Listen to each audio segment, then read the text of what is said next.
In the icy mist of the Arctic, where the frozen ocean stretches to the horizon and the northern winds howl like the voices of ancient spirits echoing from the void, there is a god whom the Inuit always whisper about with reverence and deep respect, Nanook, the spirit bear. The Inuit believe that no polar bear is ever killed by humans without Nanook's permission.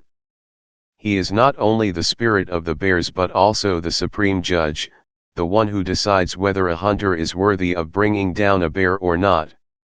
In that harsh world, where life is sustained only by the meat and fat of the bear, belief in Nanook is not merely religion, it is the way humans maintain the fragile balance between survival and destruction. Imagine this: on a winter night, when the sky shimmers with emerald auroras, Inuit hunters gather around the whale oil fire. The eldest among them, often the village chief or a storyteller, begins to speak in a deep, resonant voice. He tells that since the dawn of time, Nanook has existed, walking upon the ice as a giant clad in white fur.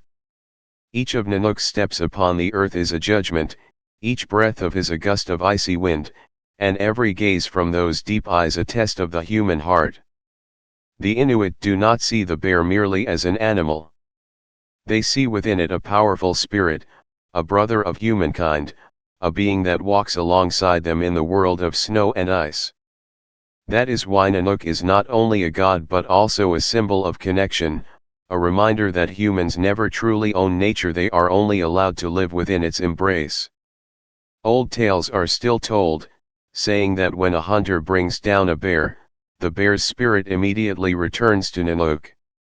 The god listens to the report of that spirit to know whether the human hunted with respect, whether every shred of meat, every bone, every drop of fat was used. If the hunter shows disrespect, perhaps wasting meat or mocking the bear, Nanook grows angry. And the punishment requires no curse. It appears in the next hunting season, when hunters find no trace of bears, when the sled dogs weaken with hunger, when the cold grows twice as merciless. The Inuit believe that this is when Nanook has turned his back. In Inuit memory, countless legends speak of Nanook's presence. Some say the god once appeared as a gigantic bear to test a young hunter. That hunter, in his arrogance, mocked the bear before killing it. As a result, from that day forward, none of his spears ever struck true, no herd of animals ever crossed his hunting grounds. Hunger eventually claimed the life of the prideful man, serving as proof of Nanook's warning: whoever forgets to honor nature will never be sheltered by it. Every bear hunt, therefore, is not only a test of strength but also of spirit. Before leaving the village, hunters whisper prayers to Nanook, asking him for a chance. Some place bits of fish bones into the ice as a small offering to the god. Others sing softly, letting their voices carry on the wind to Nanook's ears. And when a bear is brought down, the most sacred ritual begins: nothing must go to waste. The hide becomes warm clothing, the claws turn into ornaments or talismans, the bones into tools, and the meat and fat sustain the entire community. In this careful use of every part, the Inuit feel they are upholding a sacred covenant with Nanook, a fairness between taking and giving back. Another story, passed down through many generations, tells of a small Inuit village by the frozen coast. That year, famine swept across the land. No herds of seals appeared, no fish were caught in the nets. The men decided to hunt bears, but they were exhausted, and in their desperation, some of them disregarded the ancestral laws. They killed a bear and left the meat to rot on the ice, taking only the hide to trade. Not long after, disease struck, the children of the village fell ill, and storms raged for weeks on end. People said it was Nanook who punished them for their disrespect. From then on, every Inuit child was taught, be grateful to Nanook, for it is he who grants humankind the breath of life in the frozen land. Inuit culture is unique in that they believe Nanook can hear the hunter's thoughts. Those who hunt with gratitude, who remember to share the bear's meat with the whole community, will be blessed by Nanook, their paths always leading them to bear tracks. But those who hunt only to boast of their strength, to show off their pride, will never again encounter a bear, no matter how many months they wander on the ice. This belief made each hunt not only a matter of skill but also of moral discipline. The greatest hunter was not the one who killed the most bears, but the one favored by Nanook for his respect and his harmony with nature. When the ice melts during the short summer, the Inuit often hold small ceremonies to thank Nanook. They dance, they tell stories, they carve the image of bears into stone so that the spirit of the bear god knows that humans still remember, still keep their oath. Children are taught by their parents how to read bear tracks, how to sense the direction of the wind, how to listen for sounds across the ice, but at the same time, they are also taught to bow in gratitude every time they take an animal's life. In the pale light of the northern sun, everything merges into a symphony between humans, the divine, and the wild. Nanook, therefore, does not exist only in prayers. He lives in every spear that is cast, in every song that is sung, in every meal that is shared. He is the embodiment of a principle the Inuit never forget: life does not come from taking, but from keeping balance with nature. And on nights of the aurora, when the sky seems ablaze with millions of ribbons of green and red light, the Inuit believe that it is Nanook watching, smiling, or frowning at the deeds of humankind. The legends of Nanook are often retold during winter gatherings when darkness lasts for months. Inside igloos glowing with the flame of seal oil lamps, children sit around the storyteller, their eyes shining as they hear the name of the great white bear spirit. The elders do not tell these tales merely to entertain, but to plant in the young a necessary reverence. For the Inuit, stories are not just folklore, they are the laws of the land and sky, the threads that keep the community from ruin. One tale tells of a young hunter, desperate from hunger, who killed a mother bear still nursing her cubs. That act, according to tradition, was the gravest of taboos. When he brought the hide home to boast, the elders warned him that Nanook would not forgive. Indeed, that winter, violent storms struck, and the young hunter was lost in a blizzard, never to return. People believed Nanook had taken him in exchange for the spirit of the mother bear. From then on, children were taught, never kill a mother bear with cubs, for such injustice would surely enrage Nanook. These laws have been preserved through countless generations, becoming part of the collective morality. The Inuit have no laws written on paper as in other civilizations, but they have Nanook, the spirits, and their legends enough to shape human behavior and prevent them from straying too far into greed. In some other legends, Nanook does not appear only in the form of a bear, but can also take on human shape. The Inuit believe that at times Nanook walks among villages disguised as an old man in a white fur coat. This old man never lingers long, but often asks hunters how they treat the animals they hunt. Whoever answers that they share and waste nothing, the old man smiles and disappears. But if someone admits to selfishness, the old man leaves in silence, leaving behind a sense of unease. Later, that village often faces hardship, as though Nanook had withdrawn his protection. There is a famous story told in Nunavut. Long ago, there was a hunter named Kalak. He was strong, swift, and renowned for never missing his mark. But Kalak was arrogant. Once, after killing a great bear, he laughed boastfully and declared that he needed no Nanook, that he could do everything on his own. That night, as he slept in his tent, he dreamed of a giant white bear stepping in, with eyes shining like ice and a voice that thundered. "Do you think strength belongs to you alone? Everything you possess comes from me. From this moment on, I take back that gift." The next morning, Kalak could no longer hunt. No matter how hard he threw, his spear always missed its target. No matter how carefully he tracked, he always lost the trail. In the end, he starved to death on the very land he once mastered. People say that from then on, everyone reminded each other, no hunter can succeed without Nanook's blessing. Nanook's presence is not bound only to hunting. It is tied to the deep spiritual life of the Inuit. When a child is born, mothers often whisper prayers to Nanook for protection. When someone dies, part of the farewell ritual mentions Nanook as well, for the spirit of the bear and the spirit of humans both belong to the great circle of life. It is believed that if one lives with respect, upon death the human soul may be allowed by Nanook to return in the form of a bear, to continue walking alongside their community. Another fascinating aspect is the relationship between Nanook and other deities of Inuit culture.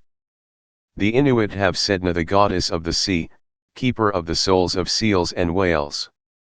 They also speak of spirits of the winds, and of the moon. Nanook is among the most important, for the polar bear is the mightiest creature on the ice. Some legends say Sedna and Nanook once made a pact. Sedna would rule the seas, and Nanook would rule the ice. Thus the world was kept in balance. If humans ever forgot this fairness, both the sea and the ice would grow harsh, leaving no refuge for humankind. In daily life, whenever Inuit see bear tracks pressed into the snow, they do not treat it as merely an animal's trace, but as a message from Nanook. They pause, bow down, touch the track lightly, and whisper thanks. In some places, people sprinkle a little tobacco or drop a morsel of meat into the footprint, as if offering a gift to the spirit. These small gestures hold the belief that the bond between humans and Nanook must always be nourished with humility. Looking at ancient Inuit carvings, one often finds the figure of the white bear repeated many times. Some bears stand upright like towering giants, some swim through icy seas, and some walk beside humans as companions. Scholars believe this is not only art, but also the Inuit way of recording their faith in Nanook. Each carving is a prayer, a testament that people remembered the bear god. And it is from this deep reverence that the Inuit developed a very special philosophy of life. Humans are not above nature, they live alongside it. Imagine a winter morning, the sun hanging faintly like a pale halo on the horizon. Inuit men prepare to leave the village, leading their dogs and sleds. Before departing, they sit in silence for a few minutes, whispering to the wind, speaking Nanook's name. In that moment, though unseen, they believe the bear spirit is listening, watching, deciding whether to bless their day. And when a bear appears, they walk softly, with reverence, knowing they are not merely facing an animal but confronting Nanook himself. The story of Nanook spreads everywhere the Inuit live, from the coasts of Greenland to the distant villages of Alaska. Though their languages differ, the belief remains the same: Nanook never sleeps. The spirit always watches every human step, like a colossal shadow hidden in the white ice. And it is this constant presence that has nurtured within the Inuit a fierce faith that no matter how the outer world may change, Nanook's laws are eternal. Night falls, the ice glistening beneath the moonlight. The Inuit sit by their oil lamps, their eyes reflecting the golden glow. And in the stories retold, Nanook appears both fearsome and gentle, a god who can grant life but also take it away. This duality has created an immortal symbol within the hearts of the Arctic people. In the endless silence of the Arctic, Nanook is not only a god, but also a mirror reflecting the human soul. Hunters, generation after generation, have learned to look upon Nanook's image as a way to examine themselves. Do I carry enough humility before nature? Do I know how to share, to respect the life I take? And so, Nanook becomes part of a deeper philosophy of life, a philosophy of balance. A Western missionary once recorded in his journal that when he asked an Inuit elder, "Why do you not write your laws in books as we do?" The elders simply smiled and replied, "Because we already have Nanook. He teaches us everything, he watches every action. We need no paper and ink, for the white snow is our page, and Nanook's footprints are the letters." That answer was not only proof of their faith, but also a worldview where law does not come from man, but from harmony with all existence.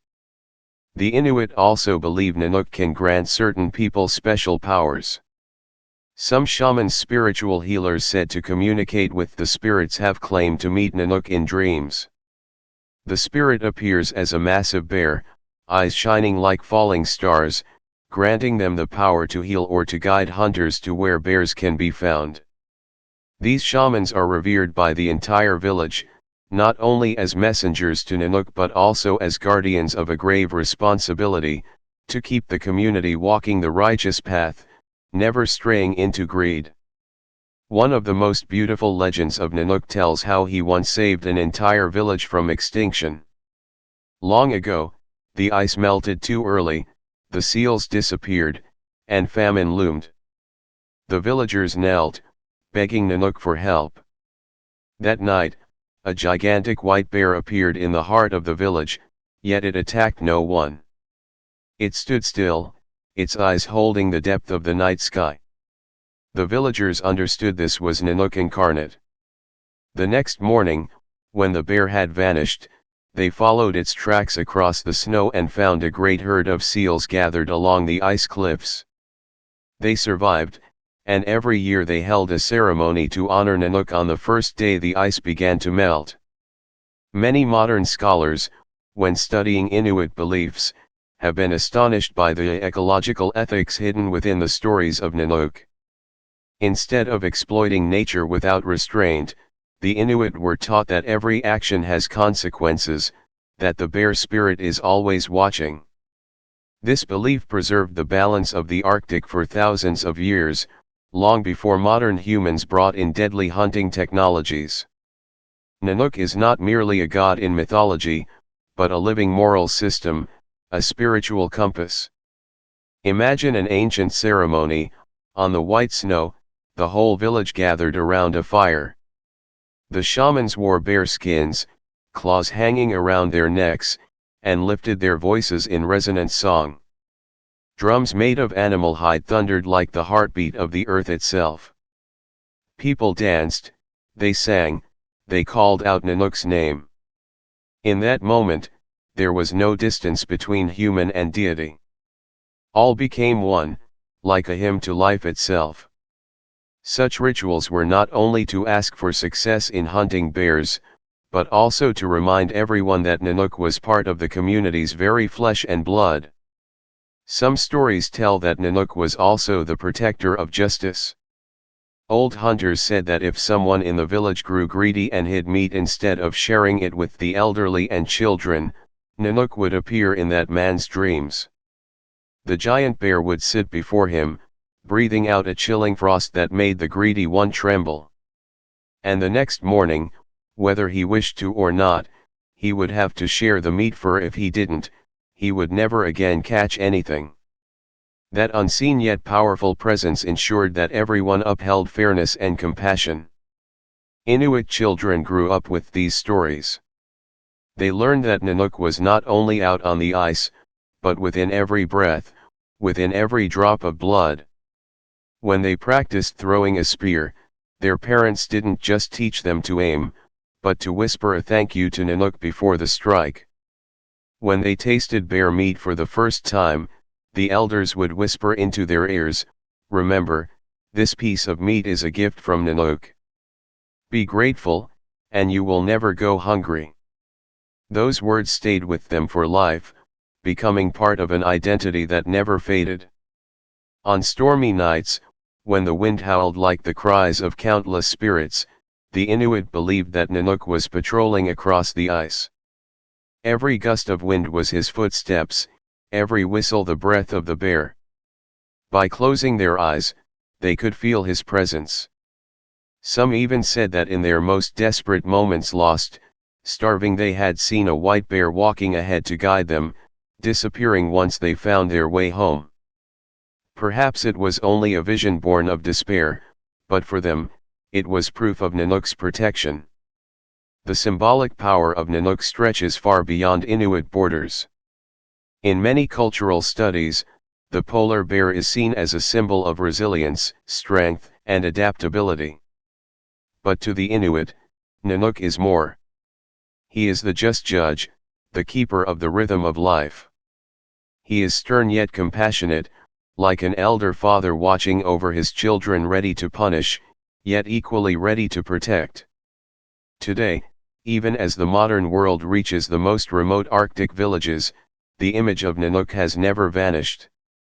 There may be satellite phones, airplanes, rifles, but in conversations around the oil lamp fire, the Inuit still tell stories of Nanook. They believe that if humans forget the bear spirit, if they only know how to exploit without gratitude, then Nanook will leave. And when that happens, the Arctic will no longer be a place where human beings can endure. A researcher once wrote, "Nanook is not just mythology, but a reminder to humanity of its own limits." Indeed, in a world where humans often believe themselves to be the masters of nature, Inuit belief reminds us that we are only a small part of the vast web of life. Nanook teaches that every meal, every breath, is a gift, and that arrogance is the beginning of destruction. The story of Nanook closes part 2 with a familiar image, a long night upon the frozen land, under a sky ablaze with the aurora. Ribbons of green and violet light twist and flow, like the hands of the gods painting across the heavens. The Inuit sit in their tents, telling one another tales of Nanook, of the white bear spirit quietly walking somewhere out there.